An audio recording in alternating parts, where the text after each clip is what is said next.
Okay, so here we are. Danny is doing a work from home self-isolation, and she is in her typical, well, everybody's got an outdoor office, haven't they?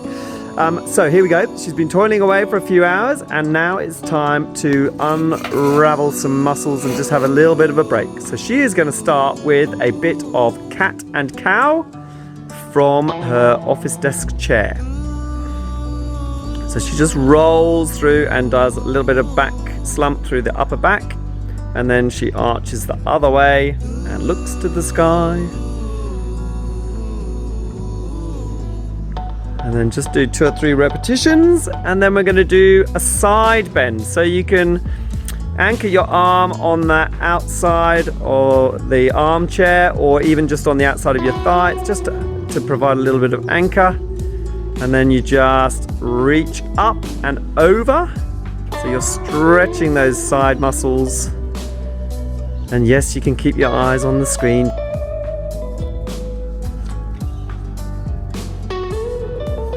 And then we move, once we've done a couple or 2 or 3 on each side there, then we're going to do back arches. And this one's just to lengthen out the spine a bit. Getting nice and long, arms up and over and reach up.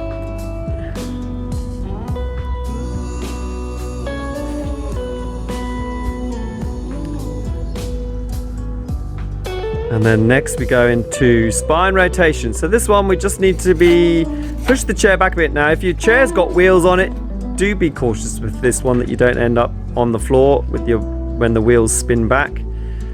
So put your elbows on the table, hands in the small of the back.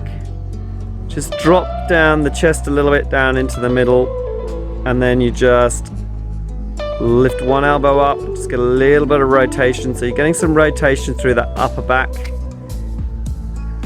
Again, not 3 repetitions for this one because you want to be even on each side. So perhaps 3 each side.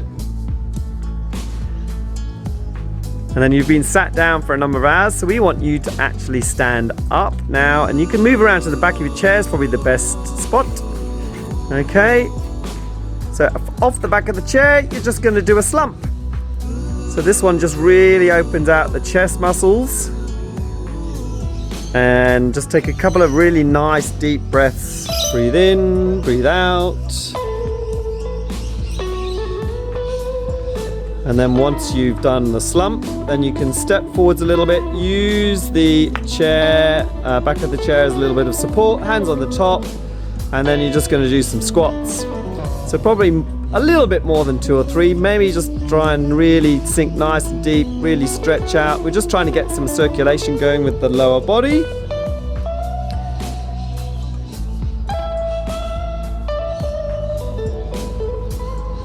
And then we go from squats, we're going to just do a bit of a quad stretch. So you can use the back of the chair again for support. Now the thing with stretching your quads is that when you sit down, your quads and your hip flexors get all nice and tight, or not nice and tight, they get tight. So we just want to stretch those out, perhaps a couple of stretches each side. Remember, when you release your stretch, just release it nice and slowly, let the leg float down. And then the next one, we're going to really open out the hip flexors. So we're going to turn sideways on the chair. So, and then that's it. We're going to put 1 foot forward, 1 foot back, and use the side of the chair or the arms of the chair just to give you a little bit of extra support. And then you want to make sure you anchor your hips by squeezing your butt muscles and then sinking in and just reaching and arching up a little bit. So you really put some stretch in the hip flexors. And then we're going to turn away and do the other side. Oh no, we've got a back shot. We're going side on.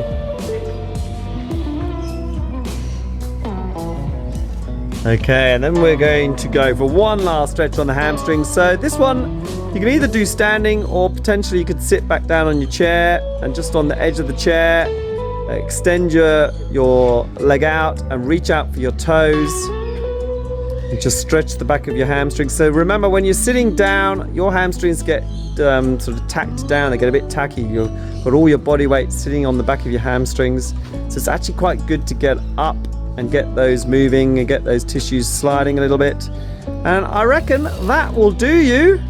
And then you set your timer again for maybe an hour or two, and then perhaps do that again, or every time you need a rest, do those stretches. Keep working, Danny. Don't stop.